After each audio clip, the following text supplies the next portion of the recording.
Rachel had a question that was very popular, David. Rachel asked, what is one thing that really wowed you about a candidate? Yeah, absolutely. And I'm sorry to emphasize this again so strongly, but it's really about communication. Um, when I've been in the room with somebody, say that's going through product sense, and they're just so thoughtful and so methodic, and it's really clear. Everything they're saying is just absolutely crystal clear, and they have this clarity of thinking um, that it just shows that they just have a high level of ability. Those are the wow things. Notably, maybe one additional thought I can put here. When I talk about communication, a lot of you might receive this message as I need to learn to talk better. But really, what it comes down to is to be a good communicator, you first need to be a very crisp thinker. Um, and that is the thing that the best people all have in common. And to add on to that, the things that the very best people have in common is that they're so natural with the process, and it's just clearly have done this a million times. And then they're spending all their mental capacity not coming up with ideas, but really thinking about the interpersonal interactions, being attentive to my reaction as an interviewer, being very thoughtful about listening to my objections, and presenting things in a way that are very relatable. Keith had a question around the same vein, and without repeating yourself, could you give us some examples of other soft skills that would be important to convey in a product manager interview? This question got a ton of upvotes. Sure, absolutely. So aside from communication, um, I think introspection always tends to be a big one. Can you talk sure, about yeah. about that? Yeah, this is a great one. Certainly in the behavioral interview, the ability to be humble about flaws you've had, and how you've addressed that, being able to connect over vulnerability is really privileged. More generally, I think I'd describe it as the ability to take responsibilities for all failures, but give credits for wins to others. So an attitude that talks in we terms when we talk about things that did really well, and then really takes responsibility for things you've done poorly. I think another one you might want to touch on very quickly is how you deal with senior management. Sure, As agreed. a PM. Yeah. I think that's a kind of more non-obvious thing that there's not a lot of advice on out there. So can you give us just one or two sound bites on why this is important in the soft skills section? Yeah, definitely. Your ability to convince your manager, their managers, executives, and so on to do things is, like 60% of the job. So being good at that and showing evidence that you've really thought about what it takes and how to relate with people like that is really valued. Another thing I could add as well in the realm of product sense, a soft skill that's really valued is the ability to empathize with users well, to think about user needs that are less obvious. And one very tactical tip there that I've seen work well is to talk about emotional needs. So people often in the product sense want to talk about, well, if we're building a product that's like help people find a place to live or an apartment, people want to talk about needs that are more functional nature. I need to be able to filter. I need to be able to search for a particular neighborhood and these kinds of things. But if you want to push yourself and really show the ability to connect with humans, you talk more about the emotions you want people to feel. For example, in apartments, that people want to feel safe. They want to feel like they're part of the in club. They're doing something. They're an up and coming neighborhood. They want to feel like they've made a big step in their lives. If you talk about the emotions people are looking to feel with your product, you're really going to be able to breach that barrier. Manish has a question around networking. What do you think is the best way to network in the tech industry to get some kind of inside information or to get interviewed for some of these PM roles? Interesting. Yeah, I mean, the first thing I want to say is that people in tech, especially if you're coming from another industry outside tech, people in tech are just really eager to help each other. It's sort of amazing. And just with cold emails, you'll be able to get coffees with people. Absolutely. I mean, a little harder now in this pandemic, but people would be really eager to help. Another thing that I think helps a lot is to do something visible and cool and interesting on the internet. So if you put together a quick project or something interesting that gets a bit of buzz, you're going to get kind of a lot of attention for that. That's also really helpful. Anything you want to add, Nia?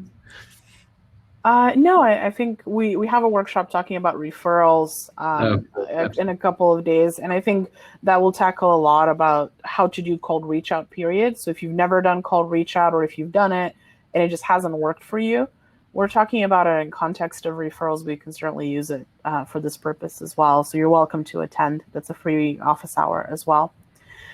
Keith has a question about asking questions to the interviewer. So at the end of the interview, are there any questions you could ask the hiring manager or the recruiter to make yourself stand out?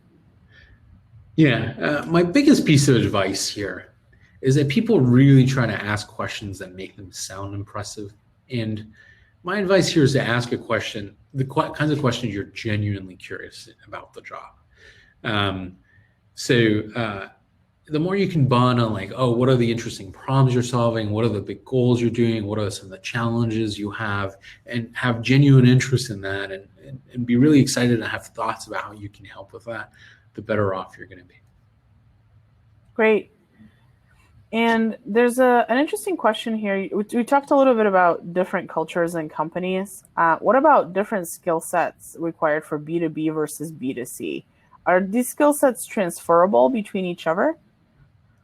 Sure. And I think the question is, how do you recommend growing that and switching from B2B to B2C? Yes, but maybe we could answer it a little bit more broadly in terms of whether the skill sets are similar or different if you're looking to move from one company to another. Yeah, definitely. B2B tends to be, frankly, in B2B, it's less about figuring out what to do because you just have a closer connection to the customer. You have direct access to sales. You know what people really are clamoring, what the biggest users are clamoring for.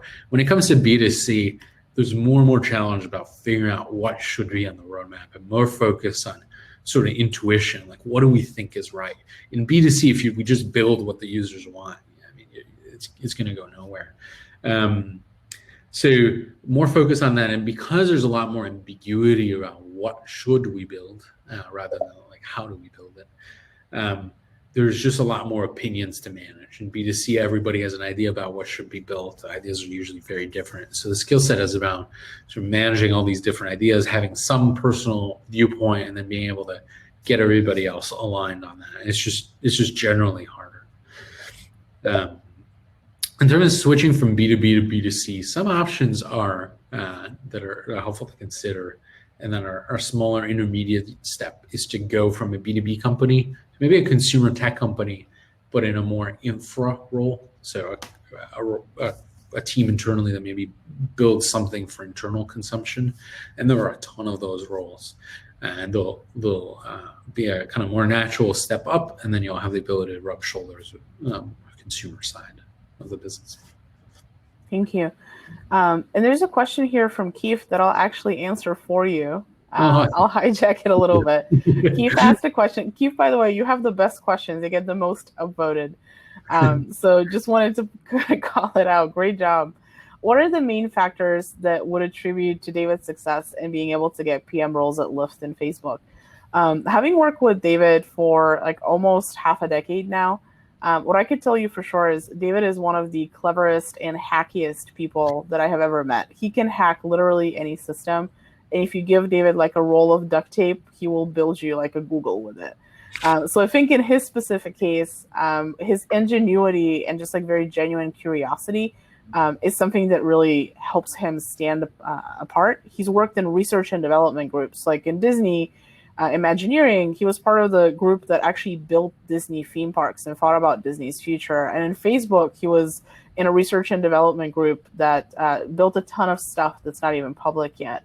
So I think his superpower is coming up with moonshots and things that don't exist and making that a reality.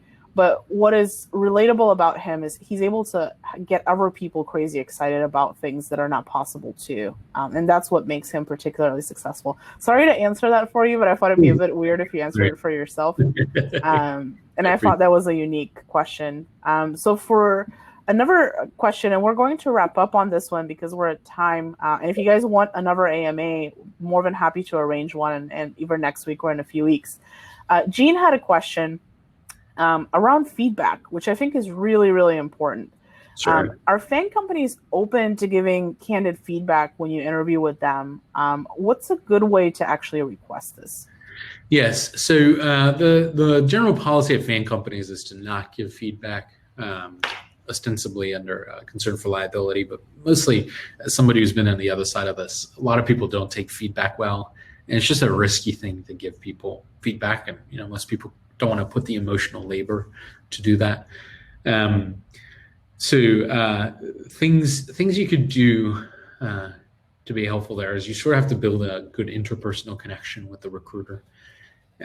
You can ask at the screen stage for any high-level tips or things you should know. You can ask for general advice on the interview, and the more you show evidence that you're willing to take that, you're really eager for feedback, and you're excited, and you're kind of emotionally comfortable, you're in an emotionally welcoming place that is receptive to feedback, the more chance you'll have that the recruiter at the end is going to be willing to go out on a limb and help you out. Recruiters do it, especially at the more senior roles. So it's really your role to build that environment with the recruiters so that they feel comfortable being with you. Great. And to wrap up, the product management interview course that covers both Facebook and FANG questions that are relatable to Google, Amazon, and other large companies as well is available to you for free.